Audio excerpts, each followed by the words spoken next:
Well, this is a good one, y'all. Check it out. It's John Lennon's Rickenbacker. Pretty much an exact copy of the way this one ended up. I'll tell the story really quick and I'll play it for you, show you how it sounds. So smash that like button, subscribe. Remember to search Ivan Katz guitar reviews or my Free Your Mind music video with my guitar collection in it. That's an original song I wrote at my COVID project. Has some of my car collection too. Of course, search Drivin' Ivan if you like cars and any car. But let's get started on this Rickenbacker 325. This one in particular, I believe, is the first Rickenbacker copy that they introduced, I believe, in the early 80s. But it has been modified to look like the way it does right here. This guitar in 1958, that's what it is, in 1958 Rickenbacker 325, and really rare. There you go. But it didn't look like this. It was natural wood finish. In fact, it only had two pickups. Well, it had the two controls for pickups and that too, but you know, they added a tone and a volume later, and it is said that you could see that in a photograph of Rickenbacker at like a trade show in 1958 in the back, and they believe that's the one that John Lennon eventually got in Hamburg, Germany. How strange is that? So how did it end up there? Well, what happened was apparently they weren't selling all that well, and so Rickenbacker tweaked it and put on four knobs and that sort of thing. And so then it ended up in a Hamburg music store in 1960 when John Lennon went looking for a guitar that he thought looked new and cool, and that's why he ended up with it. It would originally have had the normal Rickenbacker whammy bar there. This is called a bow tie bridge right there. Yes, so there you go, the bow tie grill. And originally, you know, this was actually the Capri model, named after someone at Rickenbacker's cat, actually. And they were, believe it or not, they don't have that normal Rickenbacker hole there that you see in a certain shape in America and also a certain shape in England, the F hole. But it was actually a hollow guitar, and that's why they added the sound holes later to let people know it was hollow. So it was a light guitar and very short scale, only 20 inches. That's smaller than even like Fender Strat Mini. I mean, it's a small scale neck, and it's kind of cool. Unless you're huge, then probably not very good. But I think Lennon thought it was easy to play and that sort of thing. But the original knobs were much bigger and black, and they went through many changes, actually. He put on the Beaver radio knobs, and then they kept falling off, and eventually it was taken to a shop and fixed, and it has these knobs on it now. And these are very similar to what the repair shop put on at that point. So it's really a total evolution. The guitar was actually still basically a regular wood finish when he added a different Bigsby tremolo here, and that's when you know, that paint right there on the Bigsby started to fade, and so it went from a natural finish to a black finish, still keeping the gold pickguard, and then later evolving into what we see here. And this is the one so famous because he played it on the Ed Sullivan Show the first time. On the second time, they gave him what they called a Miami Rickenbacker because it was delivered to him in Miami for the second Ed Sullivan Show, and that was just a black regular 325. So this one really went through many different changes along the way, but this is basically the configuration that you see when he's playing on the Ed Sullivan Show. This is the way it really ended up. So this is the famous configuration. A very cool copy, gone to great lengths to make it look exactly like it should. But does it sound like it should?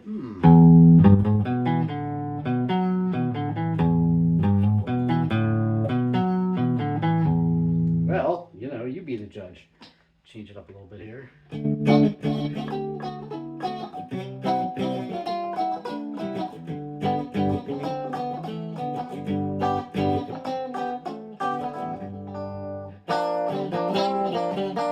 think it does. Got that Rickenbacker sound.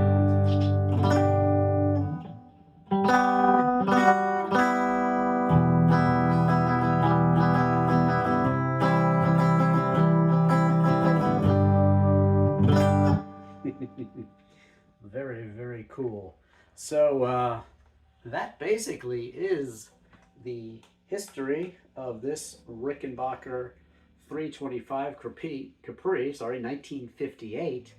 And wow, I just think it's so cool. And I have two other Rickenbacker guitars, one 4000 and one bass also. They're all azure glow, that's blue. Now my two Rickenbackers, I have matching 1988 12-string Rickenbacker 360, basically with black hardware. And it's all, that one is a tribute. I found it much later, it's in 1988, but the one I ordered fresh from the factory was a 1993 version, and I ordered that Azure Glow with black hardware, and it was a 360, but it was double bound, so it looked like a 330. Very, very, very cool guitar. Maybe I'll show them to you. What do you think of that? Okay, so there you go. This is my 1993 custom ordered Rickenbacker. It took a long time, I think like 6 months when I ordered it. Notice the double binding, and I wanted black hardware. It's got black binding, and yes, it is signed by, yay, Peter Buck from R.E.M. I'm a big R.E.M. fan. You can see me playing lots of R.E.M. songs on YouTube. Southern Central Rain, where I play all the instruments. Laughing, where I play all the instruments. And Radio Free Europe as well. Driver 8, I think I do. And on my Ink Video channel, I play lots and lots of R.E.M. songs. If you watch my Ink Video TikTok channel, then you will see that I go to some cool R.E.M. places. I like to tell song stories on my Ink Video TikTok channel, INK Video on TikTok. So you'll see some cool R.E.M. places. But there you go, my 1993 custom ordered to me. And I believe in 1993 I paid $995, something like that. Definitely under 1,000, but way over 900. So that's how much a custom ordered Rickenbacker was back in the day. And yes, I have. You can see me playing this on YouTube back in the day when my band was playing. We were called OIC. So if you search Ivan Katz, just the letters OIC, we're playing live, and I do some original songs in that video with this actual guitar. So that's kind of cool. Blast from the past on YouTube. And there you go. 1993. 360 double bound, rigged for stereo. The Rico sound, they call it. There you go. Cool guitar too. Let me show you the 12-string also.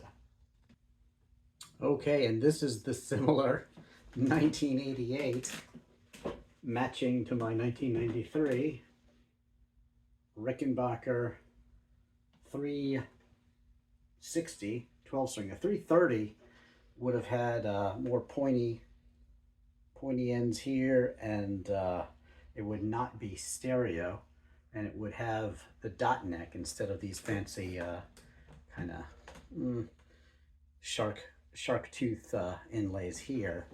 So there you go. I do play this, and I play the other one in some of those R.E.M. videos I was talking about.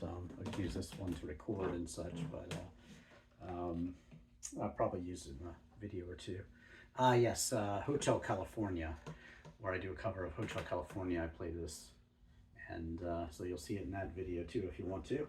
And yeah, very, very cool. The double binding, and just classic Rickenbacker. I like to have the two matching ones. And although I'm an R.E.M. fan and a Beatles fan, I didn't want to get Jet Glow Black, as they call it, because I didn't want to be Total Imitation. I wanted to have my own. And I love blue, the Azure Glow, but I wanted the black hardware to make it really stand out. So something special. And I got this not too long ago. Picked it up at a really great price, and that makes me very happy. But not as cheap as my 4001 bass that I'm going to show you here in a second. That's very cool, and it's pretty old too. I'll show you that right now. Okay, here it is. The 1973, early 73. There's a difference. Nicer inlays and the checkerboard binding. You see it? You see that checkerboard binding right there? How cool is that? Woo! And yeah, this is, you know, you got to think Geddy Lee and Paul McCartney, Wings, and Mike Mills, you know, a lot of famous bass players. So cool. Yes, I used one, I believe. A lot of, you know, great 70s acts, but there you go, 1973 Rickenbacker, and totally lucked into this one. Beautiful, beautiful bass. Got that great Rickenbacker sound. It is, you know, rigged for stereo, and definitely very cool.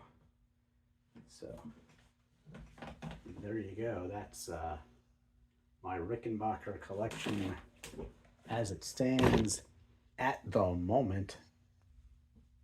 And so there you go.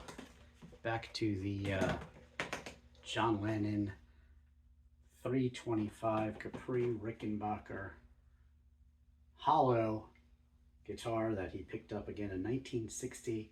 And by 1964, well, you know, that's when he had gotten the Miami one.